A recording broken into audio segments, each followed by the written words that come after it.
आज देश में एक बहस चल रही है कि रामायण को बैन लगाना चाहिए या फिर रामायण को में कुछ चौपाया हैं उसको हटा दी जाए। ऐसी कुछ बातें चल रही है मीडिया में। मैं उन अज्ञानियों से पूछना चाहता हूँ कि जो कह रहे हैं कि चौपाइयाँ गलत है, उस चौपाइयों का अर्थ उन्हें याद ही नहीं है तो वो क्या जानेंगे। वो बोल रहे हैं ढोल गवार पशु नारी शूद्र ताड़न के अधिकारी। अब उन्होंने इसका व्याख्या गलत कर ली कि शूद्र तो साहब दलित को कहते हैं। अब मैं आपको बता दूं कि जिस वक्त भगवान राम जन्मे थे उस वक्त ना तो कोई दलित था, कि दलित कोई जाति नहीं थी। अपने कर्मों के आधार पे इंसान पूजा जाता था। जो दुनिया को शिक्षा बांटता था निःशुल्क उसे गुरु कहते थे, ब्राह्मण। जैसे वाल्मीकि जी का उदाहरण ले लीजिए। वाल्मीकि जी एक डाकू रत्नाकर थे। बाद में जब वो संत बन की शिक्षा बांटने लगे तो वो एक ऋषि बन गए। उनकी किसी ने कोई जाति नहीं पूछी। उनके घर पे भगवान राम के पुत्र लव और कुश का जन्म हुआ। उनके आश्रम पे लव और कुश का जन्म हुआ। अगर ये छुआछूत या अशूद्र कुछ था तो फिर भगवान राम के पुत्र वाल्मीकि जी के आश्रम में शिक्षा लेकर अयोध्या के राजा कैसे बन गए। दूसरा उदाहरण, ढोल जिस तरह बजाने वाला व्यक्ति सही साठ हो जब भी वो सुर निकालता है। ये किसने बोला था? समुद्र देवता ने बोला था कि ढोल गवार पशु शूद्र नारी ताड़न के अधिकारी। आप ताड़न का मतलब भगाने के अधिकारी मान लिया आपने? ऐसा नहीं है।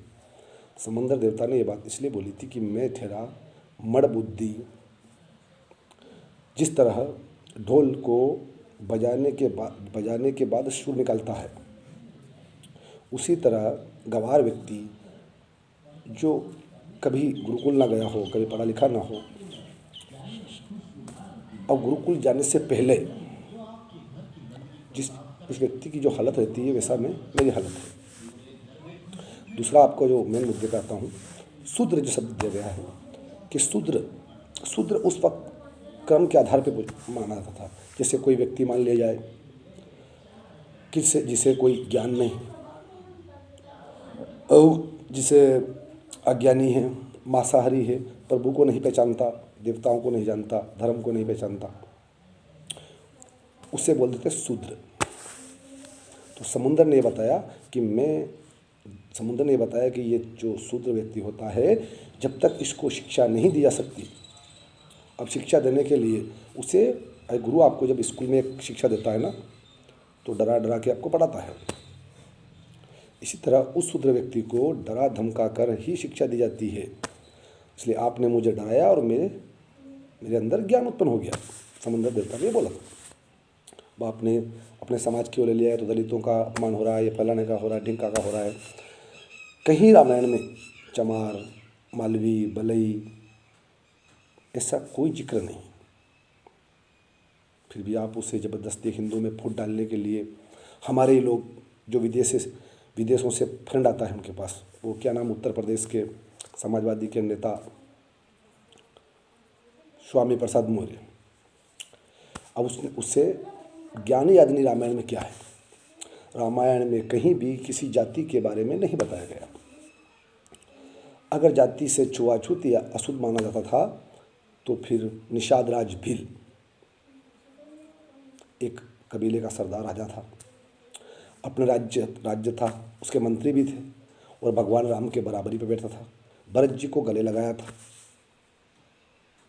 फिर बताइए छुआछूत कहाँ था उस टाइम? ये कुछ विदेशी लोग हमारे हिंदुस्तान में राज करने आए, इन्होंने हमें हिंदुओं को बांटने के लिए छुआछूत का एक जहर फैला दिया है।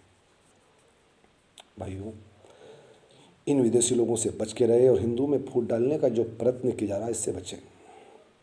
आप लोगों से हाथ जोड़कर निवेदन है कि उस रामायण की चौपाई को गलत तरीके से पेश किया जा रहा है। उस वक्त ना कोई जाति थी ना कोई धर्म, सिर्फ कर्मों के आधार पर पूजा था इंसान। जो गौ और ब्राह्मण की रक्षा करेगा वो क्षत्रिय होता था, जो मातृभूमि के लड़ेगा वो क्षत्रिय था, जो व्यापार करता था, जैसे आज भारत में उद्योगपति हमने नाम दे रखा है। अब उद्योगपति की कोई जाति नहीं होती है। जो फैक्ट्रियाँ में व्यापार करते थे और भारत सरकार को टैक्स देते हैं, वो उद्योगपति है। उस ज़माने में वो जैन बनिया जैन वगैरह बोलते हैं, ये व्यापारी लोग थे जो इसे जैन बोलते हैं। ये भारत देश की अर्थव्यवस्था को मजबूत करते थे। और दूसरी बात थी, जो कुछ भी नहीं करता था, देश की रक्षा करना, खाली खाना और पेट भरना, उससे बोलते थे शूद्र। कोई जाति नहीं, वो कुछ नहीं कर रहा, वो शूद्र। तीसरी बात, जो शिक्षा बांटता था, जैसे आज हमारे स्कूल में हमें गुरु पर पढ़ाते हैं शिक्षक, उन शिक्षक को सरकार तनख्वाह देती है, फिर भी हम उस गुरु का सम्मान करते हैं कि क्यों, हो हमारा शिक्षक है। पहले के जो गुरु थे वो बिना तनख्वाह लिए पढ़ाते थे, और बाद में जो आपकी इच्छा होती थी वो दक्षिणा दे देते थे उनको। अब उस आधार पे उनका सम्मान सब करते थे। जब आज हम इनका सम्मान करते हैं, जो सरकार तनख्वाह देती है फिर भी हम उस शिक्षक का सम्मान करते हैं, तो उस ज़माने में तो फ्री में पढ़ाते थे, इसलिए पूरी दुनिया, पूरा भारत और पूरा सनातन उनका सम्मान करता था और उन्हें अपने सर आंखों पर रखता था कि ये देखो शिक्षा दे रहे हैं, परिवार को छोड़ के हमें हमारे बच्चों को पढ़ा रहे हैं। इसी तरह ये जाति नहीं, कर्म आधार पे नाम दिया गया था। आप उदाहरण ले लीजिए, किसी ने एक और भ्रम फैलाया था कि एकलव्य दलित था इसलिए गुरु द्रोणाचार्य ने शिक्षा नहीं दी थी उसे। उसका पिता, एकलव्य का पिता जरासंध का सेनापति था। अब बताओ, अब वो क्षत्रिय था, अब पुत्र दलित कैसे हो गया? जो युद्ध लड़ता था वो क्षत्रिय था। गुरु द्रोणाचार्य ने शिक्षा इसलिए नहीं दी थी कि वो उसके जरासंध और हस्तिनापुर की दुश्मनी थी, और वो हस्तिनापुर में, जैसे पाकिस्तान हमारे दुश्मनी है, और हमारे देश में अगर कोई सरकारी, भारत सरकार के पैसे से स्कूल चलता है सरकारी स्कूल, और उसमें पाकिस्तान के बच्चे पढ़ेंगे तो उस शिक्षक को सस्पेंड नहीं कर देंगे, क्योंकि पैसा तो हमारा टैक्स का लग रहा है। उसी तरह वो हस्तिनापुर के खर्चे पे वो आश्रम चलता था, और वहाँ किसी दुश्मन देश के राजा के सेनापति के पुत्र को शिक्षा कैसे दे सकते हैं? लेकिन भ्रम फैलाया जा रहा है हर चीज़ पे। इसलिए भाइयों, हमें बंटने से बचना है। हम हिंदुओं को तोड़ने का बहुत षड्यंत्र रचा जा रहा है देश के अंदर। क्यों? कि ये जो बोल रहे हैं ना, ये नहीं बोले, इनके विदेश से पैसा आते हैं, जैसे चंद्रशेखर जो दलितों का ठेका लेता है, इन लोगों के, स्वामी प्रसाद मौर्य जैसे लोग, जो विदेशी फ्रेंड आता है जो हिंदुओं को तोड़ने, जैसे आज मोदी जी ने पूरे विश्व में भारत का नाम चलाया है, अब उसे कैसे ख़त्म करे? जो दुश्मन चीन वगैरह, जो पाकिस्तान वगैरह देश हैं, ये इन लोगों को खाते में पैसे डालते हैं, पैसे देते हैं, और इनके कहते हैं कि हिंदुओं को तोड़ो, और हिंदू टूटेंगे देश टूटेगा, देश कमज़ोर पड़ेगा, अर्थ आगे नहीं बढ़ेगा। इसलिए मेरे भाइयों, मेरे हिंदू भाइयों, दलित शब्द तो मैं देता नहीं हूँ, पर फिर भी आपको नाम नहीं लूँगा तो कैसे समझ में आएगा कि मैं तो सबको सनातन हिंदू धर्म मानता हूँ, लेकिन फिर भी कह रहा हूँ, हर समाज के लोगों से मेरा निवेदन है कि हमें एकता और अखंडता बनाए रखें। बस इतनी सी बात मेरी विनती हाथ जोड़कर है, और इन लोगों की बातों में ना आए। धन्यवाद। जय हिंदू, जय भारत, जय मातृभूमि।